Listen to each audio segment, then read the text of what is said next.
Yo, what's up guys? So today I wanted to upload the 5th episode of my How to Riven series, but I thought this would be a more interesting thing to talk about. So PB changes for the people who haven't seen it yet. Basically, we are gonna have less HP on the items that we build, but on the long run, we're gonna get more CDR and more AD. So the first thing I want to talk about is how Sterax is gone. Right now, Sterax is a very situational item, like you don't go for it every game, and sometimes Serpent's Fang can fuck it up. So I would almost never build Sterax for me. I know some people do, and I'm not saying it's a bad item, but it's just very, it's not like a must build. But now it procs with like 75% of your bonus HP, and since we get less HP with the items, I think it's not gonna be that good anymore, especially since it doesn't give flat AD anymore as well. So I think Sterax is not gonna be good. We will have to see, but it doesn't sound good anymore. But one of the most interesting change I want to talk about is the Goredrinker padding. So basically right now, most of you start Doran Blade or Doran Shield. Some people know, I know that some people start Longsword, but this should only be in a few matchups only. But yeah, overall, most people just start Doran item. So when you go B, you want to get your pickaxe most of the time, or your iron spike if you have the money. But sometimes you die or you have to be before you get the 875 gold for the pickaxe. So let's say you have like 750, then you will go like crystal and longsword. But it doesn't feel that good sometimes, because sometimes you just want flat damage and you wish you could go like double longsword, but you only need one longsword for the Goredrinker. So now this will allow this kind of situation when you can go back and get double longsword. That's cool. But that's like, I wouldn't say that's better, because that can be a downside. Sometimes you would rather go for Phage if you can't afford the Iron Spike. You would prefer Phage over Caulfield because it gives HP and a bit of sustain if you proc the passive. So, in some situations, you would rather go for HP and Phage instead of double longsword. So sometimes you may regret that, but overall I think it's not that bad, because for aggressive players, double longsword is pretty cool.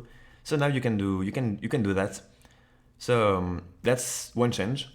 The next one is the biggest one, the Death Dance. So basically right now, Death Dance only reduces physical damage, but now it's gonna make you reduce magical damage as well. The padding is still the same, so you will only have armor on the Death Dance. Before, like 2 years ago, you used to build it with Aegis, so you would have magic resist and armor on the item. But it's still only armor, but it still reduces magic as well. So that's pretty cool. That's actually huge as fuck, and you probably want to go Death Dance second item like most of your games, because it's gonna make you so tanky, and it's gonna allow you to like carry some long fights most of the time. The downside of it is that right now, most players actually go for Goredrinker first item into Yumu's Ghostblade or Last Whisper second item. I know that some people go Black Cleaver as second item, but a lot of people go for Ghostblade because it just gives you so much damage input, like a big ass power spike in terms of damage. So you're gonna lose that power spike. Basically, you're gonna lose a lot of damage with that Death Dance second item, but it's gonna allow you to probably carry some fights that you would have died otherwise. But once you get your third item, like as a third item, you want to go for one of them: Black Cleaver, Yumu's Ghostblade, or Serilda. So you can go Black Cleaver if you want to get the extra HP and the CDR, but the power spike will take longer to arrive. But if you go for Ghostblade as a third item or Serilda, you're gonna have a huge power spike in terms of damage input, and that's fucking huge, because you're gonna be unkillable because of Death Dance plus Goredrinker, and the damage you will get with the Serilda with the Serilda or the Yumu's Ghostblade is just gonna be massive as fuck.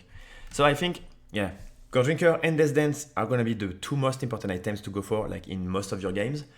And as for the third item, if you really want a huge power spike of damage, you want to go Ghostblade or Serilda, depending on the enemy team comp. Then you can go Black Cleaver. I think Black Cleaver is gonna be good as a third or fourth most of the time.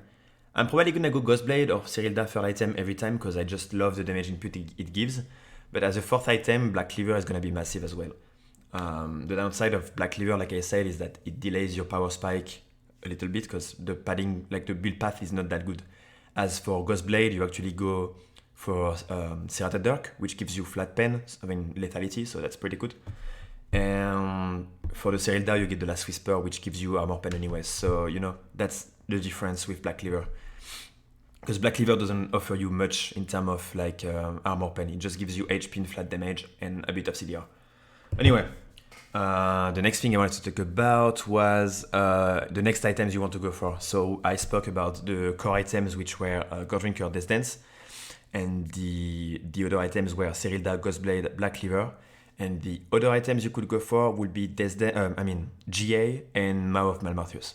The Maw of Malmartius has changed again, so it gives you a bit more haste and more AD. And the shield procs of your bonus AD instead of max HP, which is normal because they want to nerf the HP pool of fighters. But it also gives you 12% Omnivamp when it procs.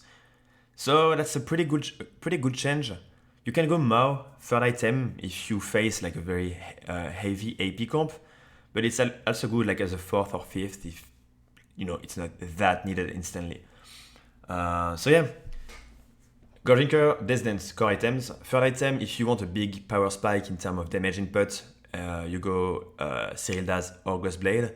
Then you can go for one of them as a fourth as well. You can go Black Cleaver, and then after that you can go GA or Maw.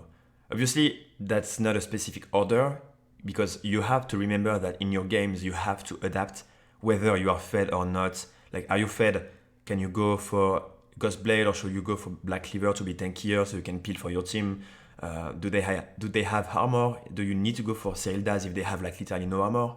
Can you go like lethality?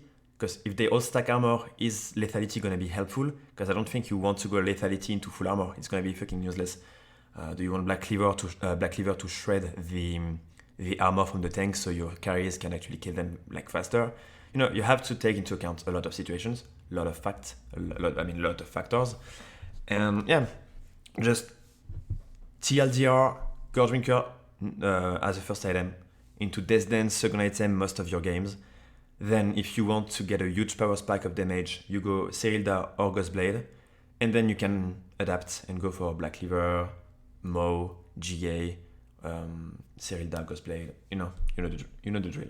So overall, yeah, we are not gonna have a lot of HP. I mean, we're gonna have less HP, but I think Death Dance is gonna make up for it.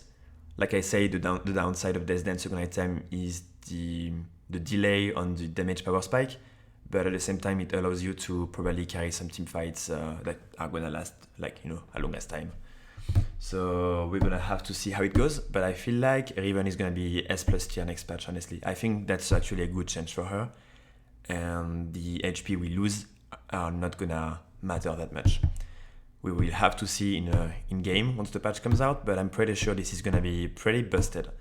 So thank you guys for watching. I will be back this week for the next episode of my How to Riven series. So yeah, thank you guys for watching and have fun on the Rift.